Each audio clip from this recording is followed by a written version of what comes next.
Good morning student. आज हम लोग पद पढ़ेंगे। टर्म अंग्रेजी भाषा का टर्म ग्रीक भाषा के टर्मिनस शब्द का संक्षिप्त रूप है। टर्मिनस का अर्थ होता है अंत या किनारा। इस दृष्टिकोण से यह कहा जाता है कि पद या टर्म किसी वाक्य के अंत में स्थान रखता है। किसी भी वाक्य के दो किनारे होते हैं, उद्देश्य और विधेय। परंतु वास्तविक वाक्य के अभाव में उद्देश्य या विधेय का अस्तित्व हो ही नहीं सकता। इस संदर्भ में पद की परिभाषा यूं दी जा सकती है। पद वह शब्द समूह है जो किसी दिए हुए वाक्य के उद्देश्य या विधेय के रूप में प्रयुक्त हुआ है। जैसे मोहन इज इंटेलिजेंट। इस उदाहरण में मोहन तथा इंटेलिजेंट पद है क्योंकि इनका प्रयोग क्रमशः उद्देश्य तथा विधेय के रूप में हुआ है। पद की इस परिभाषा के अनुसार वे शब्द पद नहीं हो सकते जो किसी वाक्य के उद्देश्य या विधेय के रूप में व्यवहृत न हुए हो। जैसे राम, श्याम, गोपाल, किताब इत्यादि। ये सभी शब्द पद नहीं है क्योंकि इनमें से किसी भी शब्द को किसी वाक्य के उद्देश्य या विधेय के रूप में व्यवहृत नहीं किया गया है। अतः पद की यह परिभाषा संकीर्ण मालूम पड़ती है क्योंकि ऐसी अवस्था में पदों की संख्या सीमित हो जाती है। कुछ तर्कशास्त्रियों ने पद की परिभाषा यूं दी है। पद उस शब्द या शब्द समूह को कहते हैं जिसमें स्वतंत्र रूप से किसी वाक्य का उद्देश्य या विधेय बनने की क्षमता हो। उदाहरण के लिए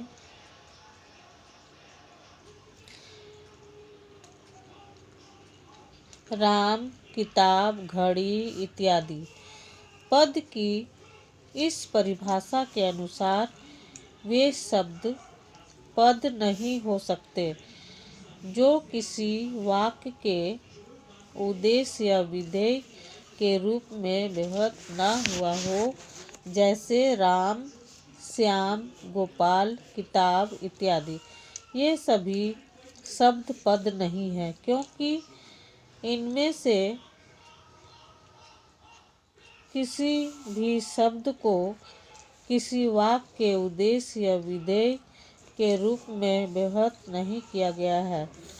अतः पद की यह परिभाषा संकीर्ण मालूम पड़ती है क्योंकि ऐसी अवस्था में पदों की संख्या सीमित हो जाती है।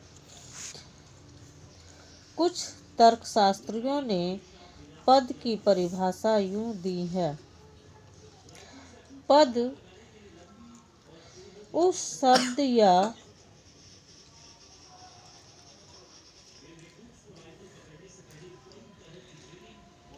या समूह को कहते हैं जिसमें स्वतंत्र रूप से किसी वाक्य का उद्देश्य या विधेय बनने की क्षमता हो। उदाहरण के लिए राम, किताब, घड़ी इत्यादि।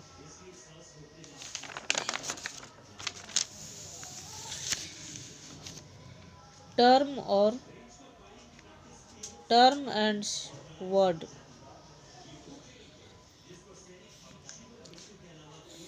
शब्द के अभाव में पद बन ही नहीं सकता, क्योंकि पद शब्द से ही बनता है, परंतु फिर भी दोनों में कुछ निहित भेद स्पष्ट है, जो निम्नलिखित है। सभी पद शब्द है, परंतु सभी शब्द पद नहीं है। सभी पद शब्द है, इसमें संदेह नहीं हो सकता है, क्योंकि शब्द ही पद की कच्ची धातु है, जिसमें यह निर्मित हो पाता है, परंतु केवल वैसे शब्द ही पद कहलाते हैं जिनमें किसी वाक्य के उद्देश्य या विधेय बनने की क्षमता रहती है। यह ठीक है कि शब्द से ही पद बनता है, परंतु यह भी ठीक है कि सभी शब्दों से पद नहीं बन सकते, क्योंकि सभी शब्दों में किसी वाक्य के उद्देश्य या विधेय के रूप में व्यवहार होने की क्षमता नहीं रहती है। दूसरा, शब्द पद का आधार है, परंतु शब्द पद पर आधारित नहीं है। वस्तुतः शब्द ही वह आधार है जिस पर आधारित होने के फलस्वरूप पद निर्मित होता है। दूसरे शब्दों में पद का आश्रयदाता शब्द है। शब्द पद पर आश्रित नहीं रहता है।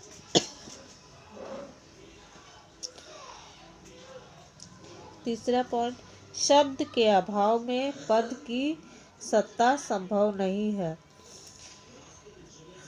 पद तथा शब्द में घनिष्ठ संबंध है।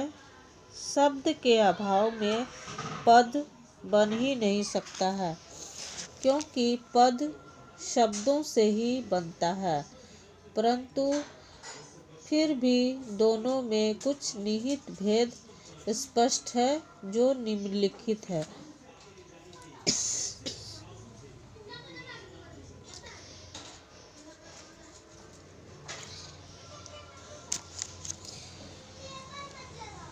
फर्स्ट पॉइंट, सभी पद शब्द है, परंतु सभी शब्द पद नहीं है। Thank you. अब इसकी चर्चा मैं नेक्स्ट क्लास में करूँगी। Thank you.